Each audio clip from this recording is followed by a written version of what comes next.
जब आप बार बार आत्मा शब्द का उपयोग करते हैं तो क्या आप ईश्वर के विषय में बात करते हैं? यदि ऐसा है तो आप ईश्वर शब्द का उपयोग क्यों नहीं करते? हजारों वर्षों से लोग ईश्वर के नाम का दुरुपयोग करते रहे हैं, इसलिए यह शब्द निरर्थक और खोखला बन गया है। कभी कभी अपने वार्तालाप में मैं इस शब्द का प्रयोग करता हूँ, लेकिन ऐसा यदाकदा ही करता हूँ।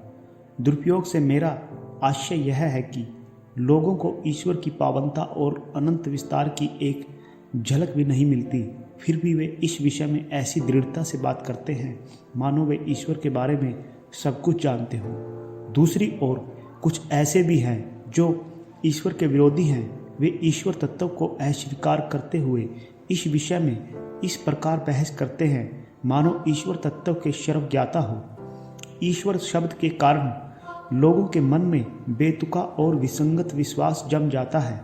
एक अहम रूपी अज्ञान का पर्दा उनके मानस पटल पर पड़ जाता है और वे ऐसा मान बैठते हैं कि केवल उनका ईश्वर ही सर्वश्रेष्ठ व सच्चा है और दूसरों का ईश्वर असत्य है। अथवा यह प्रसिद्ध कहावत उनके लिए सत्य बन जाती है, ईश्वर मृत है।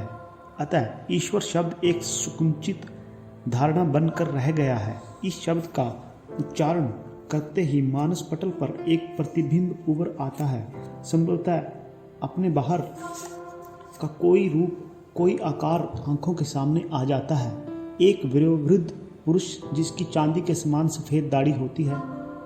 ईश्वर, आत्मा और कोई भी अन्य शब्द उस शब्दातीत वास्तविकता को परिभाषा नहीं दे पाता जो अवर्णनीय व अनिर्वचनीय है।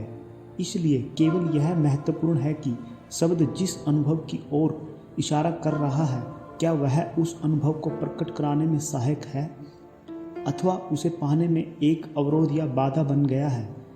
क्या यह अपने परे जो अनुभवातीत उत्कृष्ट सत्य है उसकी ओर हमें ले जाता है, अथवा क्या अपने के एक ऐसे विचार में ढाल देता है कि तुम एक मनगढ़ंत मूर्ति को अपना लक्ष्य मान बैठो? आत्मा शब्द से किसी भी व्यक्ति, वस्तु या शक्ति की व्याख्या नहीं मिलती, लेकिन ईश्वर शब्द भी किसी वस्तु या व्यक्ति की व्याख्या नहीं करता।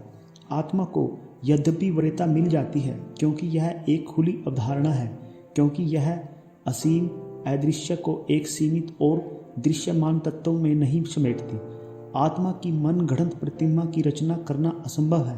कोई भी यह दावा नहीं कर सकता कि आत्मा पर उसने पूरी तरह से अधिकार जमा लिया है या आत्मा केवल उसकी जागीर है। यह तुम्हारा सार तत्व है और अपनी अंतरसत्ता की अनुभूति के रूप में इसी क्षण इसमें प्रवेश पा सकते हो।